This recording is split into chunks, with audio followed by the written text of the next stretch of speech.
नमस्कार मित्रों, स्वागत है आपका एक बार फिर से हमारे चैनल में। आज हम बात करेंगे भारत रत्न लता मंगेशकर, भारत की सबसे अनमोल गायिका जो थी। उनकी आवाज़ की दीवानी पूरी दुनिया थी।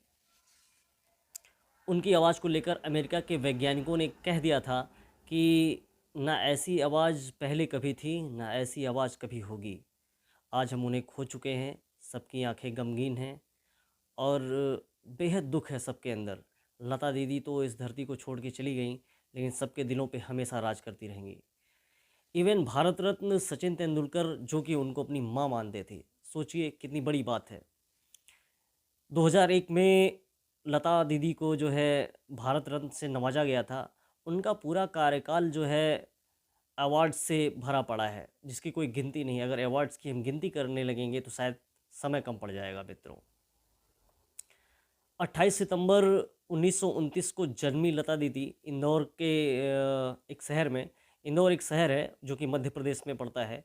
तो जन्म के कुछ समय बाद ही लता दीदी जो है महाराष्ट्र में मूव कर गई और मराठी फिल्मों से मराठी गायन से अपनी जो है जीविका चलाने का वो जरिया बनाया। हालांकि इनके पिताजी दीनानाथ मंगेशकर जो कि बचपन से ही शास्त्रीय संगीत के गीत के गायक थे और रंगमंच भी किया करते थे। तो हालांकि संगीत इन्हें विरासत से मिली थी। 1942 में इनके पिताजी की अचानक डेथ हो जाती है और लता दीदी को तब से जो है संगीत में आना पड़ता है। इन्हें अपनी आजीविका चलाने के लिए गाने को ही पकड़ना पड़ता है।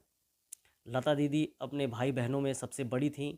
इनके अलावा इनकी 3 बहनें भी थीं, आशा भोसले और उषा मंगेशकर, और एक थी मीना मंगेशकर और हृदयनाथ मंगेशकर। इनके सबसे छोटे भाई थे। तो इन सब भाई बहनों में सबसे बड़ी लता दीदी ही थी, तो जिनके ऊपर काफ़ी प्रेशर था। सो जैसा कि सुनने में आता है कि लता दीदी ने 30 से अधिक भाषाओं में फिल्मी और गैर फिल्मी गाने गाए और तकरीबन 30,000 से अधिक गाने गाए। इतना बड़ा योगदान ना कभी किसी ने दिया है, ना शायद देगा। और ऐसी आवाज़ तो गूंजती तो सबके कानों में रहेगी, लेकिन इस रियलिस्टिक लाइफ में ऐसी आवाज़ फिर से आए, हम लोग उम्मीद करते हैं तो अच्छा ही होगा।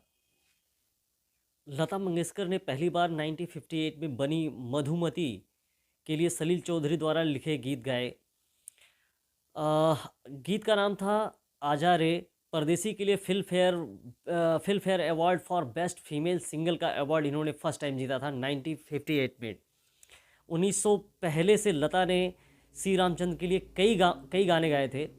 1960 में लता मंगेशकर ने कई लोकप्रिय फिल्मों के लिए गाने गाए जो काफ़ी हिट हुए और आज भी गाए जाते हैं, जिसमें मुगले आजम 1960 के लिए, प्यार किया तो डरना क्या, दिल अपना और प्रीत प्राई 1968 में, ये सब थे।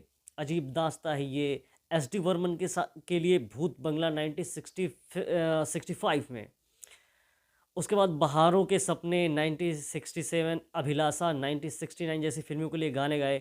इसी दौरान उन्होंने आज फिर जीने की तमन्ना है, आज फिर मरने का इरादा है, ये सब गाने गाने गाए। गाता रहे मेरा दिल किशोर कुमार के साथ, होठों पे ऐसी बात मैं छुपा के चली आई, ये सब गाने गाती रहीं।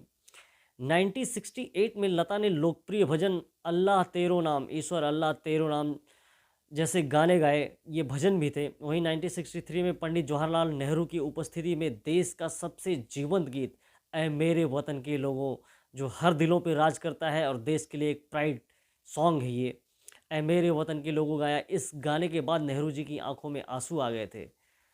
सोचिए कितनी जीवंत आवाज़ थी उनकी। 1968 से लेकर 1980 के दौरान कई संगीतकार के साथ काम किया और कई हिट गाने दिए। सो ऐसा दोस्तों पड़ा रहा है इनका करियर, जो कि इतनी महान शख्सियत थी और इनकी जितनी तारीफ़ की जाए कम है। जैसे होते हैं ना, कुछ लोग पैदा होते हैं तो कुछ इतिहास बनाने के लिए, तो लता दीदी ने अपना इतिहास बनाया है जो कि सदा अमर रहेगा। तो लता दीदी काफ़ी शांत स्वभाव की और एक सरल महिला थी, जो कि काफ़ी गुणवान थी। अब बात करें उनकी फ़िल्मी कैरियर की, तो लता दीदी ने यशराज फ़िल्म की लगभग सभी फ़िल्मों के लिए गाने गाए, जिसमें चाँदनी, लम्हे, डर, ये दिल लगी, दिलवाले दुल्हनिया ले जाएंगे जो कि काफ़ी फेमस था। आप उसके सारे गाने आप लोगों को पता होंगे, लता दीदी ने गाए थे।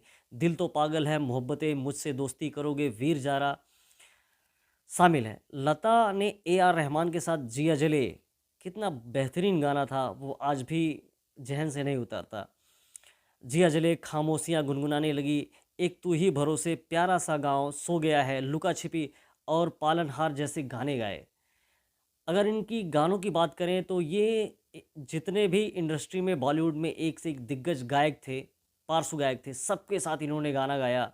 आर डी बर्मन से लेके कुमार सानू से लेके नदीम श्रवण से लेके जितने भी आप जानते होंगे कि गायक हैं, इन सब के साथ इन्होंने काम किया और सबको कुछ न कुछ सिखाया। सबने इनसे कुछ न कुछ सीखा। इनकी आवाज़, और आपको बता दूं कि इन्हें भारत कोकिला, राष्ट्र की आवाज़, न जाने क्या क्या नामों से नवाजा जाता है। ये लेके आते रहेंगे। तब तक के लिए नमस्कार, और लता दीदी को एक विनम्र श्रद्धांजलि। जय हिंद।